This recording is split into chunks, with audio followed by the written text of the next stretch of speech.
Hi my dear secondary students, good morning to all of you. Last క్లాస్లో మనం open pipe గురించి discuss చేసాము. ఇప్పుడు ఈ క్లాస్లో మనం క్లోజ్డ్ పైప్ గురించి డిస్కస్ చేద్దాం. ఓకేనండి, చెప్పాను ఆల్రెడీ. ఓపెన్ పైపు 3 కేసెస్ మీకు కనుక అర్థమైతే కంప్లీట్గా క్లోజ్డ్ పైప్ 3 కేసెస్ కూడా మీకు కంప్లీట్గా అర్థమవుతుంది. ఓకేనా, దాంట్లో ఓపెన్ పైప్లో ఏం చెప్పాము? When both ends are open, then it is called the open pipe. ఓకేనా, రెండు వైపులా తెరిచి ఉన్న గొట్టాన్ని తెరిచిన గొట్టం అంటా ఉన్నాం. ఇప్పుడు క్లోజ్డ్ పైప్ మూసిన గొట్టం అంటే ఏంటో చూద్దాం.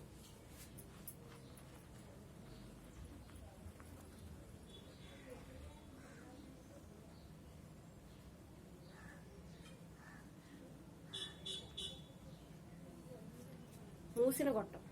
ఓకేనా, క్లోజ్డ్ పైప్ అంటే ఏంటంటే ఒక పైప్ తీసుకున్నాం అనుకోండి, ఒక ఎండ్ క్లోజ్ చేసి ఒక ఎండ్ ఓపెన్ చేసి ఉందనుకోండి, ఒక ఎండ్ క్లోజ్ చేసి ఒక ఎండ్ ఓపెన్ చేసి ఉంటే దాన్ని మనం క్లోజ్డ్ పైప్ అని అంటాం. అదవుతుందా? ఒకవైపు తెరిచి ఉండి ఒకవైపు మూసి ఉండి ఒకవైపు తెరిచి ఉన్న గొట్టాన్ని మూసిన గొట్టం అంటారు.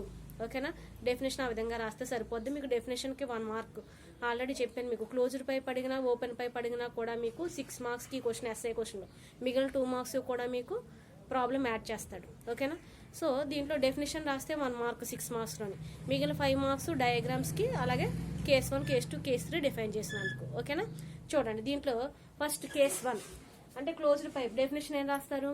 When one side is open and other side is closed, then it is called the closed pipe.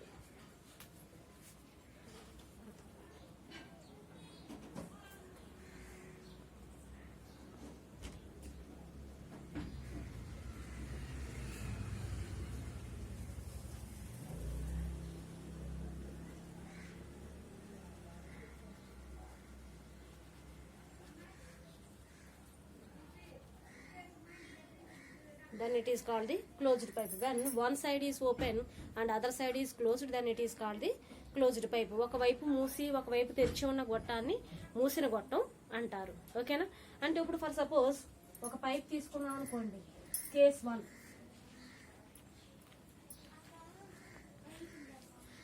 1 first case చూడండి. దీంట్లో ఏం తీసుకుంటామంటే ఒక పైప్ తీసుకున్నాం. ఓకేనా, ఇది ఓపెన్ పైప్, రెండు వైపులా ఓపెన్ ఉంది కాబట్టి. అదే క్లోజ్డ్ పైప్ అంటే ఏం చేస్తాం? ఒకవైపు క్లోజ్ చేసి ఆ విధంగా ఉంటుంది, ఒకవైపు క్లోజ్ చేసి ఒకవైపు ఓపెన్ చేసి ఉంటే దాన్ని ఓపెన్ పైప్ అంటాం. దీంట్లో వేవ్స్ ఆల్రెడీ మీకు చెప్పాను. ఫుల్ వేవ్ అయితే దాని యొక్క వేవ్ లెంగ్త్ లాంబ్డా అని, దాంట్లో హాఫ్ అయితే λ/2 అని, ఆ హాఫ్లో హాఫ్ అయితే λ/4 అని అనుకున్నాం. ఓకేనా, అంటే ఇప్పుడు దీంట్లో మనకి ఎలా వస్తుందంటే ఈ విధంగా వస్తుంది వేవ్. అంటే హాఫ్ వేవ్లో హాఫ్, ఇది హాఫ్ వేవ్లో హాఫ్ కాబట్టి ఏమవుతుంది? λ/4 అవుతుంది. దీని యొక్క వేవ్ లెంగ్త్ ఎంత అవుతుంది? λ/4. ఓకేనా, దీంట్లో మనం ఆల్రెడీ ఇంత ముందు క్లాస్లో డిస్కస్ చేసినట్టే నోడు యాంటీ నోడ్స్ ఏర్పడతాయి. రెండు వైపులా కలిసి ఉన్న చోట నోడు, విడిగా ఉన్న చోట యాంటీ నోడ్. అంటే ఒక నోడు ఒక యాంటీ నోడ్ ఏర్పడుతుంది. దీంట్లో ఒక ప్రస్పందన స్థానం, ఒక అస్పందన స్థానం. Node anti node, node and anti node. ఓకేనా, ఒక ప్రస్పందన స్థానం, ఒక అస్పందన స్థానం. ఇప్పుడు వేవ్ లెంగ్త్ క్యాలిక్యులేట్ చేస్తాం. వేవ్ లెంగ్త్ పొడవు, తరంగ పొడవు.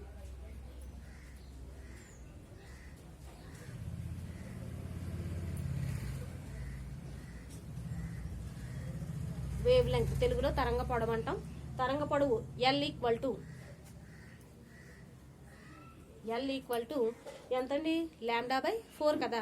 ఇది ఫస్ట్ కేసు కాబట్టి L1 అనుకుందాం, సారీ λ1 అనుకుందాం. λ1/4 అండ్ సెకండ్ కేసులో λ2 అనుకుంటాం, థర్డ్ కేసులో λ3 అనుకుంటాం. ఆల్రెడీ క్లోజ్డ్ పైప్ ఓపెన్ పైప్లో ఎలా అనుకున్నాము అలాగే. λ1/4 L ఈక్వల్ టు ఏమైంది? λ1/4. ఓకేనా, దాని నుంచి λ1 ఈక్వల్ టు తీసుకోవచ్చు. λ1 ఈక్వల్ టు ఎంత అవుతుంది? 4 × L కదా. λ1 equal to 4L. λ1 equal to ఏమైంది? 4L అయింది. దీని నుంచి సేమ్ మనం ఆల్రెడీ ఓపెన్ పైప్లో క్యాలిక్యులేట్ చేసినట్టే ఫ్రీక్వెన్సీ క్యాలిక్యులేట్ చేస్తాం. Frequency nu equal to V/λ formula. Frequency nu equal to ఏంటి? V/λ కదా. సో అది రాస్తాము. ఫ్రీక్వెన్సీ తెలుగులో పౌనపున్యం అంటాం. Frequency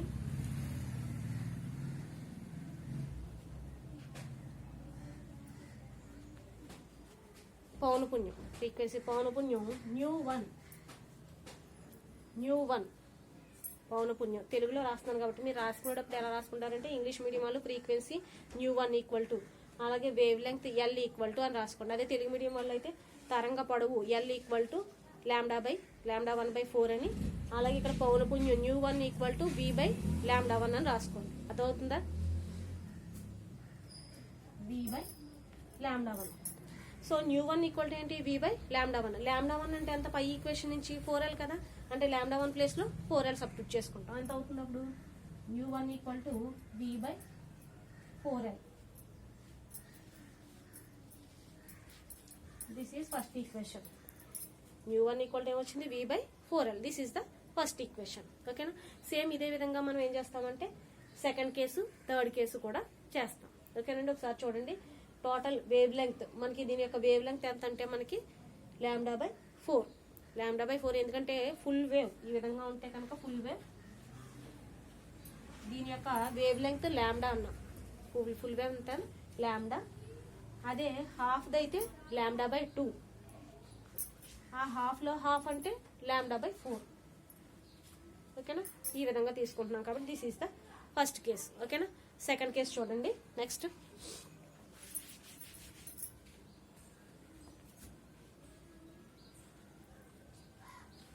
case 2. కేస్ 2లో ఏ విధంగా ఉంటుందంటే పైప్ వచ్చి మనకి ఇది హాఫ్లో హాఫ్ కదా, పైన ఒక హాఫ్ వేవ్ యాడ్ అవుతుంది. ఓపెన్ పైప్లో ఏ విధంగా యాడ్ అయిందో అలాగే దీంట్లో ఒక హాఫ్ వేవ్ యాడ్ అవుతుంది. అంటే ఎలా ఉంటుందంటే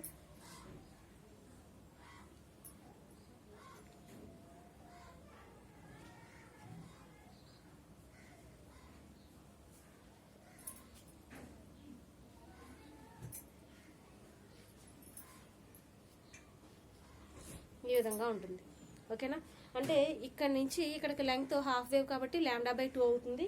ఇది హాఫ్లో హాఫ్ కాబట్టి λ/4 అవుతుంది. ఇది λ/4, ఇది λ/2. ఇక్కడ నుంచి ఇక్కడికి λ/2, ఇక్కడ నుంచి ఇక్కడికి λ/4. ఓకేనా? సో ఇప్పుడు టోటల్ వేవ్ లెంగ్త్ పొడవు ఏమవుతుంది? λ/4 ప్లస్ λ/2. ఓకేనా? ఇది సెకండ్ కేస్ కాబట్టి λ2 అనుకుంటాం. ఓకేనా? Wave length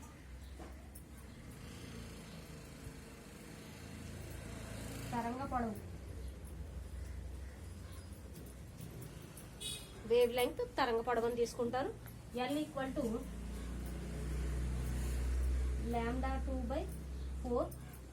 L equal to λ2/4 plus λ2/2. ఇక్కడ λ2 అనుకుంటాం ప్లస్ λ2/2. ఓకేనా? చూడండి పొడవు L ఈక్వల్ టు ఏమొచ్చింది? λ2/4 ప్లస్ λ2/2. ఓకేనా? అంటే ఇప్పుడు దీనికి LCM ఎంత అవుతుంది? 4 కదా, అంటే L ఈక్వల్ టు ఏమవుతుంది? 4 LCM అయితే 4లో 1 టైం ఇంకెంత ఉంటుంది? λ2 ప్లస్ 2. 4లో 2 టైమ్స్ కదా, సో 2 ఇంటూ λ2. 2λ2 అంటే L ఈక్వల్ టు ఏమొచ్చింది? λ2 ప్లస్ 2λ2, 3λ2/4. 3λ2/4. ఇప్పుడు దీని నుంచి ఓన్లీ λ2 కావాలనుకోండి, 4 ఇక్కడ డివైడ్ చేస్తుంది, ఈ పక్క వస్తే ఇంటూ చేస్తుంది, ఇక్కడ 3 ఇంటూ చేస్తుంది, ఈ పక్క వస్తే బై చేస్తుంది. కాబట్టి λ2 ఈక్వల్ టు అవుతుంది 4L/3. λ2 ఈక్వల్ టు అవుతుంది 4L/3. ఓకేనా? సేమ్ ఇందాక రాసినట్టే ఫ్రీక్వెన్సీ ఈక్వేషన్లో రాసుకుంటాం. ఫ్రీక్వెన్సీ పౌనపున్యం న్యూ ఈక్వల్ టు రాస్తాం.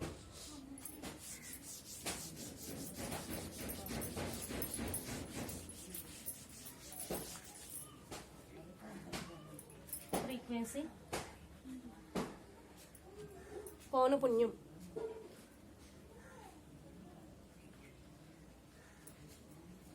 ν2 అనుకోవచ్చు. ఇక్కడ ఇందాక ఫస్ట్ కేసు కాబట్టి ν1 అనుకున్నాం, డిఫరెన్స్ తెలియడం కోసం ఇక్కడ ν2 అనుకున్నాం. సో ν2 ఈక్వల్ టు V/λ కదా, ఫార్ములా మనకి V/λ2 అనుకుంటాం. ఇక్కడ మనం V/λ2. ఓకేనా? λ2 ప్లస్ సబ్స్టిట్యూట్ చేసుకోవచ్చు, 4L/3 రాసుకోవచ్చు కదా, అది రాసుకుంటాం. V/4L/3. V/λ2 ప్లేస్లో ఎంత రాసుకున్నాం? 4L/3. 3 ఉంది కదా, పైకి వెళ్తే ఇంటూ చేస్తుంది. 3V/4L. 3V/4L. దీన్ని ఎలా రాసుకోవచ్చు? 3 ఇంటూ V/4L కింద రాసుకోవచ్చు కదా.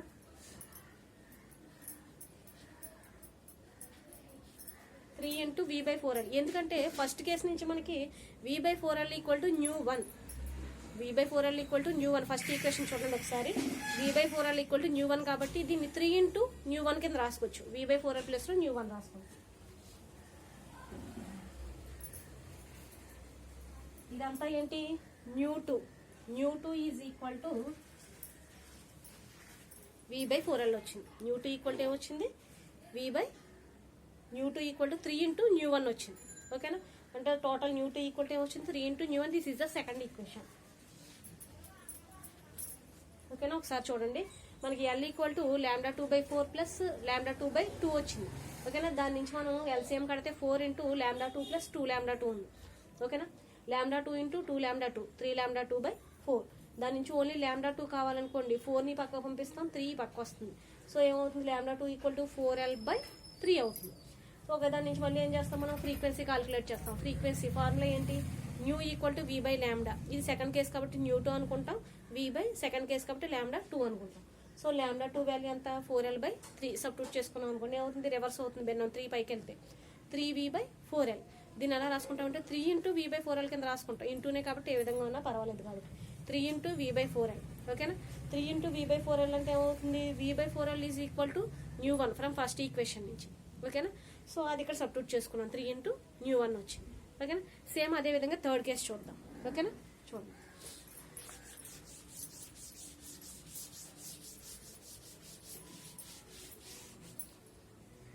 Third case, case 3.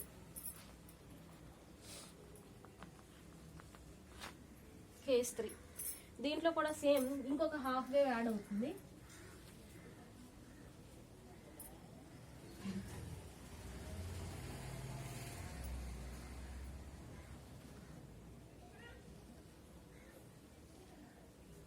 ఆ విధంగా ఫస్ట్ కేసులో ఈ ఒక హాఫ్ వేవ్, హాఫ్లో హాఫ్ ఉంటుంది.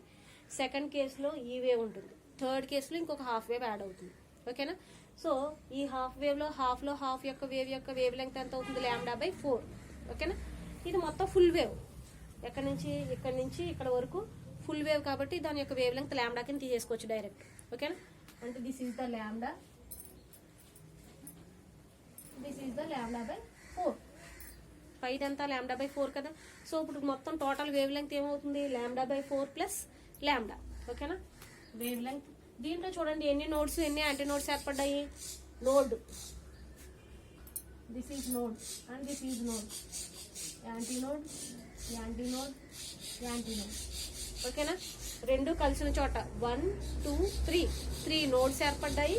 అలాగే యాంటీ నోడ్స్ 1 2 3 యాంటీ నోడ్స్ ఏర్పడ్డాయి. ఓకేనా, చూడండి అప్పుడు టోటల్ వేవ్ లెంగ్త్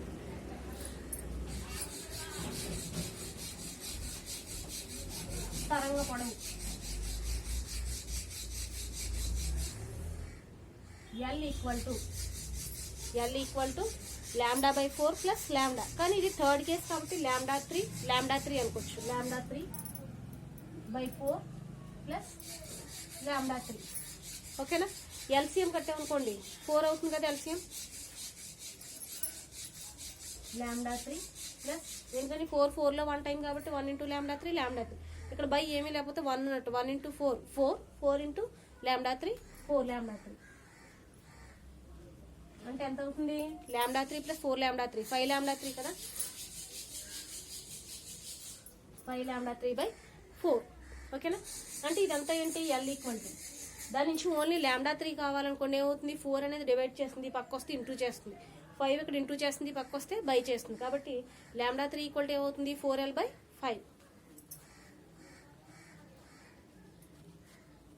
4l/5. ఓకేనా, ఇప్పుడు దీని నుంచి మళ్ళీ సేమ్ ఇందాక కేసులో చేసినట్టే ఫ్రీక్వెన్సీ కాలిక్యులేట్ చేస్తాం. పౌనపున్యం ఫ్రీక్వెన్సీ.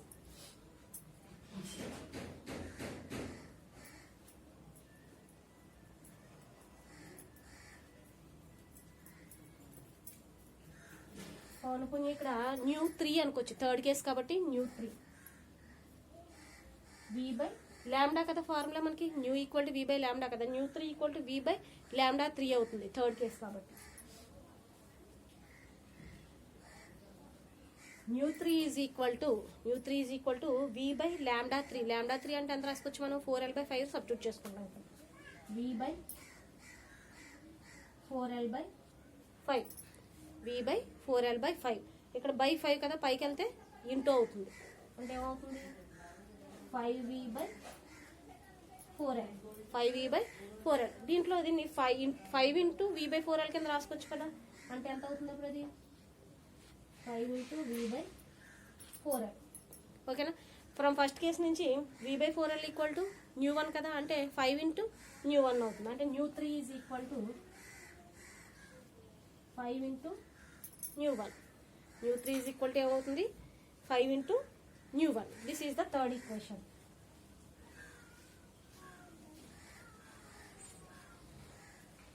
ఓకేనా, చూడండి ఒకసారి third case. Total wave length మనకి ఫుల్ వేవ్ యొక్క వేవ్ లెంగ్త్ లాంబ్డా, ఈ హాఫ్లో హాఫ్ యొక్క వేవ్ లెంగ్త్ λ/4. ఓకేనా, సో ఇది థర్డ్ కేస్ కాబట్టి λ3/4 λ3 అని రాసుకుంటాం. అంటే టోటల్ LCM 4 అవుతుంది. 4 ఇంటూ 4లో 1 టైం కాబట్టి 1 ఇంటూ λ3 ప్లస్ 4 λ3 అవుతుంది. అంటే టోటల్ ఎంత అవుతుంది 5 λ3/4. దాని నుంచి ఓన్లీ λ3 కాలిక్యులేట్ చేస్తాం. λ3 ఈక్వల్ టు ఏమవుతుందంటే 4l/5. ఇది తీసుకొచ్చి ఫ్రీక్వెన్సీలో సబ్స్టిట్యూట్ చేసుకుంటాం. ఫ్రీక్వెన్సీ ఫార్ములా ఏంటి మనకి న్యూ ఈక్వల్ టు v/λ. ఓకేనా, దాంట్లో సబ్స్టిట్యూట్ చేసుకుంటే న్యూ 3 ఈక్వల్ టు v/λ3 అని తీసుకుంటాం. λ3 వాల్యూ ఎంత 4l/5. ఆ వాల్యూ ఇక్కడ సబ్స్టిట్యూట్ చేసుకున్నాం. బై 5 పైకి వెళ్తే ఇంటూ అవుతుంది కాబట్టి 5v/4l అవుతుంది. దాన్ని ఎలా రాసుకోవచ్చు అంటే 5 ఇంటూ v/4l కింద రాసుకోవచ్చు. ఓకేనా, కానీ v/4l equal to from first equation నుంచి న్యూ 1 ఈక్వల్ టు v/4l కాబట్టి v/4l ప్లేస్లో మనం ఏం రాసుకుంటామంటే న్యూ 1 రాసుకుంటాం. అంటే అప్పుడు న్యూ 3 ఈక్వల్ టు ఏమైంది 5 ఇంటూ న్యూ 1 అయింది. ఓకేనా, ఫస్ట్ కేసులో న్యూ 1 వచ్చింది, సెకండ్ కేసులో న్యూ 2 వచ్చింది, 3 ఇంటూ న్యూ 1 వచ్చింది. అదే థర్డ్ కేసులో న్యూ 3 వచ్చింది, ఎంత 5 ఇంటూ న్యూ 1. అంటే ఇప్పుడు వీటి యొక్క రేషియో తీసుకున్నాం అనుకోండి ఏమవుతుంది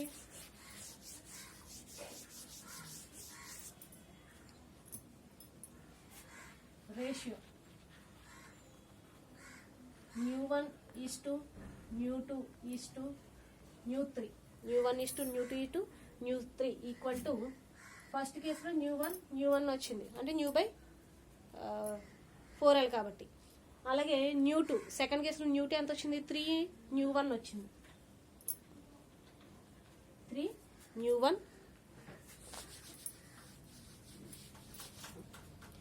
ఓకే, నెక్స్ట్ ఫోర్త్ కేసులో ఏమొచ్చింది థర్డ్ కేసులో 5 న్యూ 1 వచ్చింది. ఓకేనా, new 1 is to 3 new 1 is to 5 new 1 అంటే 1:3:5 రేషియోలో ఉంది. 1:3:5 1:3:5 రేషియోలో ఉంది. ఏది క్లోజ్డ్ పైప్కి వచ్చేసరికి. అదే మనకి ఓపెన్ పైప్కి చూసేసరికి ఏమవుతుందంటే 1:2:3 వచ్చింది దాంట్లో. ఓకేనా, that is the difference between these 2. Okay, మీకు క్వశ్చన్లో ఏం అడిగారన్నది చూసుకుని దాన్ని బట్టి మీకు ఇది ఉంటుంది. అలాగే ఫార్ములాస్ కూడా మీరు గుర్తుపెట్టుకోవాలి. ఏంటి క్లోజ్డ్ పైప్కి ఏమొచ్చింది v/4l వచ్చింది. మీకు ఇక్కడ దీంట్లో ఏంటంటే ఫ్రీక్వెన్సీ కాలిక్యులేట్ చేయమనొచ్చు. Frequency nu equal to v/4l కదా ఫార్ములా మనకి. సో v/4l అంటే v ఇస్తాడు, అలాగే l ఇస్తాడు, l లెంగ్త్ ఇస్తాడు. ఫ్రీక్వెన్సీ కాలిక్యులేట్ చేయమనొచ్చు, లేదా v కాలిక్యులేట్ చేయమనొచ్చు. ఫ్రీక్వెన్సీ లెంగ్త్ ఇచ్చి v కాలిక్యులేట్ చేయమనొచ్చు. ఆ విధంగా అడుగుతాడు మీకు క్వశ్చన్స్. 2 మార్క్స్ ఉంటుంది ప్రాబ్లం అది. ఓకేనా, చూడండి ఒకసారి. అర్థం కాకపోతే కనుక నన్ను మళ్ళీ కాల్ చేసి అడగండి, నేను చెప్తాను మళ్ళీ. అర్థమైందో లేదో ఒకసారి మీరు ఏంటంటే చెప్పింది మెయిన్ ప్రాక్టీస్. మీరు ప్రాక్టీస్ చేస్తే తప్ప ఇది డెరివేటివ్ పార్ట్ కాబట్టి అర్థం కాదు. ఓకేనా, బైపీసీ వాళ్ళు ఎక్కువ హార్డ్ వర్క్ చేయండి, ప్రాక్టీస్ చేయండి, చాలా ఈజీగా ఉంటుంది. ఆల్రెడీ 10th క్లాస్ వరకు మీరు ఆల్రెడీ మ్యాథ్స్ చేస్తున్నారు కాబట్టి మీరు ఏం భయపడిన అవసరం లేదు. ఓకేనా, కాబట్టి జాగ్రత్తగా చేసి నాకు అసైన్మెంట్ రాసి సబ్మిట్ చేయండి అందరూ కూడా. ఓకేనా, మీ ఫ్రెండ్స్కి కూడా చెప్పండి, ఎక్కువ అందరూ కూడా మన ఛానల్ని సబ్స్క్రైబ్ చేసుకోమని చెప్పండి. సో అందరూ క్లాసులు వినండి. ఇవి మళ్ళీ మీకు ఆఫ్లైన్లో వచ్చాక, ఆన్లైన్ క్లాసులు అయిపోయాక ఆఫ్లైన్ వచ్చాక కాలేజ్కి వచ్చాక చెప్తారని మాత్రం అనుకోద్దు. ఇక్కడ వరకు ఎంత సిలబస్ అయిందో అంతవరకు ఇక్కడ దీంతోనే అయిపోతుంది. ఆఫ్లైన్ వచ్చేసరికి అప్పుడు ఏ యూనిట్ స్టార్ట్ అవుతే ఆ యూనిట్ నుంచి చెప్తాం. అర్థమవుతుందా? ఏం లేదు ఇవి మళ్ళీ కాలేజ్లో చెప్పుకుంటారులే అని మాత్రం మీరు అనుకోవద్దు. ఓకేనా, ఇది టైం చాలా వాల్యుబుల్ టైం. మీరు వేస్ట్ చేసుకోవద్దు, మేము వేస్ట్ చేసుకోవద్దు. ఓకేనా, దీని ప్రకారం మనకి ఎగ్జామ్స్ కూడా మనకి ఎంత ఫార్వర్డ్ అయితే అంత ఫార్వర్డ్కి మామూలుగానే ఎగ్జామ్ టైం టేబుల్ కూడా వచ్చేస్తుంది. అర్థమవుతుందా? కాబట్టి మీరు ఎటువంటి ఇది కూడా పెట్టుకోకుండా జాగ్రత్తగా చెప్పినట్టు విని జాగ్రత్తగా ఫాలో అయ్యి అసైన్మెంట్ రాసి సబ్మిట్ చేయండి. ఇప్పటిదప్పుడు వరకు మీకే ఈజీగా ఉంటుంది. ఓకేనా, ఏది కూడా నెగ్లెక్ట్ చేయొద్దు. ఓకేనా, అందరూ కూడా స్టే హోమ్, స్టే సేఫ్. ఓకేనా, జాగ్రత్తగా ఉండి జాగ్రత్తగా ఇంట్లోనే చదువుకుంటూ ఓకేనా. హెల్తీగా ఉండండి, హెల్తీ ఫుడ్ తీసుకోండి మెయిన్. ఓకేనా. ఇమ్యూనిటీ పవర్ పెంచుకోండి, అందరూ కూడా హెల్తీగా ఉండండి. ఓకేనా. కరోనా కాదు కదా, ఏదొచ్చినా కూడా మనం అందరూ సేఫ్గానే ఉంటాం. ఓకేనా. Thank you all of you.